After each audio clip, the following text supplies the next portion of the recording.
Sean bienvenidos a este nuevo capítulo crucial de las noticias de Honduras TV. Te damos la bienvenida al siguiente reportaje informativo. Comenzamos. Impactantes noticias desde Nueva York. El expresidente hondureño Juan Orlando Hernández, declarado culpable por delitos de narcotráfico, enfrenta una nueva tragedia detrás de las rejas. Un giro inesperado que podría cambiarlo todo. En exclusiva, Juan Orlando Hernández, quien cumple su condena en una cárcel de Nueva York, sufrió una grave lesión en la pierna. La demora en recibir atención médica ha dejado a todos con muchas preguntas. ¿Negligencia o un intento deliberado de quebrantar su residencia? 13 días. Sí, 13 días tuvieron que pasar para que el expresidente recibiera la atención que desesperadamente necesitaba. Según fuentes cercanas, Hernández solicitó ayuda en múltiples ocasiones, pero sus súplicas fueron ignoradas. Mientras tanto, en Honduras, la primera dama y precandidata presidencial Ana García rompe el silencio. Se mostró contenta después de volver a comunicarse con su esposo. Un rayo de esperanza en medio de la tormenta. Programa donde desde el día lunes fue el último día que estuvimos en contacto con Juan Orlando. Él hace aproximadamente 2 semanas tuvo una lesión en su pierna y a pesar de haber pedido oportunamente asistencia médica no le fue otorgada. Tuvo que soportar un dolor intenso, que se le inflamara su pie, y después de aproximadamente 10 días le lograron entregar una bota, y el lunes, que fue el último día que hablamos, nos dijo que lo iban a llevar al hospital a hacerle un procedimiento, unos exámenes, y desde entonces pues no tenemos información. Eso nos ha tenido muy preocupados y estamos pendientes constantemente de tener una llamada de parte de él y saber cuál es su situación médica. Los médicos han indicado que Hernández deberá mantener su pie inmovilizado por 2 semanas y luego empezar una rigurosa rehabilitación. ¿Pero qué secuelas podrían quedar? ¿Podrá volver a caminar con normalidad? Mientras tanto, la sombra de la sentencia definitiva se cierne sobre él. El próximo 26 de junio se dará la lectura a su sentencia. El mundo entero estará atento. ¿Será esta dama que luchará por su lugar? Y una nación observando con el corazón en su puño la historia de Juan Orlando Hernández, que sigue escribiéndose entre las rejas y el dolor. No se despeguen, seguiremos informando. Esta historia de poder, ambición y traición. Juan Orlando Hernández, un hombre que llegó a la cima del poder en Honduras, ahora enfrenta la caída más estrepitosa. Desde su ascenso a la presidencia, Hawk, como es conocido, prometió prosperidad y justicia. Pero detrás de esta fachada se escondían oscuros secretos. Un dictador o un narcotraficante, un traidor a su pueblo.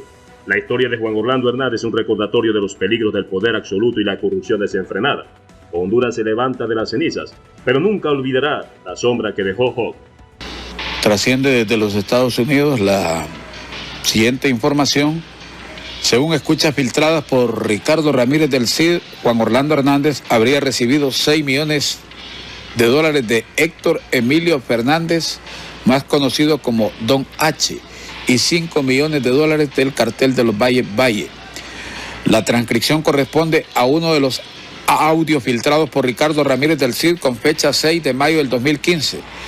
En la transcripción se relata una conversación entre Alexander Mendoza, alias El Porky, y un individuo identificado con las iniciales FEM4713. Fue lo que publicamos ayer. Durante la conversación, ambas personas hacen referencia a un allanamiento realizado contra el Negro, un individuo que trabajaba en Santa Bárbara y La Ceiba. Corrupción desenfrenada. Desde los pasillos del Palacio Presidencial hasta los rincones más oscuros del gobierno, Hernández tejió una vasta red de corrupción. Se habla de millones de dólares desviados de fondos públicos, contratos amañados y sobornos a gran escala. Un imperio de corrupción construido sobre las espaldas del pueblo hondureño. Pero eso no es todo. Las investigaciones revelaron algo aún más escalofriante: vínculos con el narcotráfico.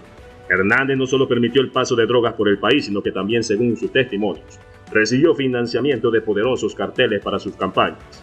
Un presidente convertido en capo del crimen. El pueblo cansado y traicionado salió a las calles. Protestas masivas clamaban por justicia y el fin de la impunidad. La nación entera exigía respuesta mientras la imagen de Hawk se desplomaba. Finalmente la justicia internacional intervino. Capturado y extraditado a Estados Unidos, Hernández enfrentó un juicio por sus crímenes. El expresidente, que una vez fue intocable, se encontró encadenado y en una celda fría de Nueva York, enfrentando cargos de narcotráfico y corrupción. Y ahora el mundo espera con ansias el veredicto final. ¿Cuántos años pasará tras las rejas? ¿Pagará finalmente por sus crímenes? La sentencia, que se leerá el 26 de junio, podría ser el capítulo final de esta dramática historia. Ana García de Hernández, ex primera dama de Honduras, ha declarado públicamente que se prepara para la sentencia más severa que el juez Kevin Castell podría dictar contra su esposo, el expresidente Juan Orlando Hernández, en un juicio que ha captado la atención internacional. La sentencia está programada para el 26 de junio en el Distrito Sur de Nueva York, donde Hernández fue declarado culpable de 3 cargos relacionados con el narcotráfico. En una reciente intervención en el foro Frente a Frente, García de Hernández manifestó: "Nos hemos preparado para recibir el peor veredicto, el de mayor rigurosidad del juez Castell", señalando la posibilidad de que la sentencia sea cadena perpetua.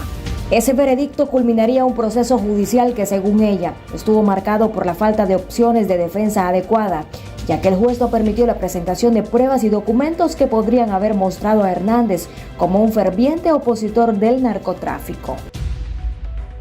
Este hombre, un régimen de terror.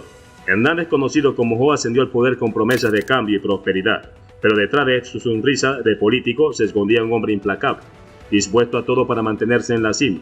Desde el primer día en la silla presidencial, Jo mostró su verdadero rostro. Gobernó con mano de hierro, aplastando a sus opositores y silenciando cualquier voz disidente.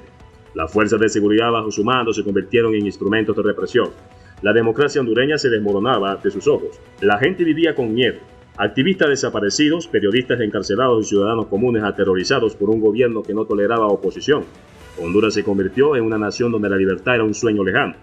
Bienvenidos a la oscura era de su dictadura. De presidente a prisionero, de líder a villano. La historia de Hernández es una lección sobre el precio del poder y la corrupción. Manténganse atentos porque este escándalo está lejos de terminar. Pero eso no era todo. Las investigaciones revelaron que Jo no solo era un dictador, sino también un capo del narcotráfico. Utilizó su posición para facilitar el paso de toneladas de drogas a Estados Unidos, llenando sus bolsillos con dinero manchado de sangre. El presidente de un país se convirtió en uno de los criminales más buscados del mundo. Hernández manipuló las elecciones, compró lealtades y utilizó el poder del Estado para perpetuarse en el poder. La corrupción se infiltró en todos los niveles del gobierno. Los recursos que debían ser para el pueblo terminaron en cuentas bancarias secretas en el extranjero. Una traición sin precedentes. Sin embargo, el pueblo hondureño no se rindió. Manifestaciones masivas a pesar de la brutal represión, la voz del pueblo se alzó en busca de justicia. Cada protesta, cada grito, cada lágrima fue un clamor por la libertad y el fin de la dictadura de Jo. Tonight, Honduras' ex-president on trial, accused of running what the U.S. Justice Department called a narco state while receiving millions of dollars from the United States to crack down on drugs. El uso y la repetición de testimonios evidentemente falsos, de mentiras evidentes, es indignante. Gracias por apoyarnos día tras día. Te invitamos a mantenerte conectado en este canal. Recuerda activar la campana de notificaciones para que te lleguen los últimos reportes de última hora.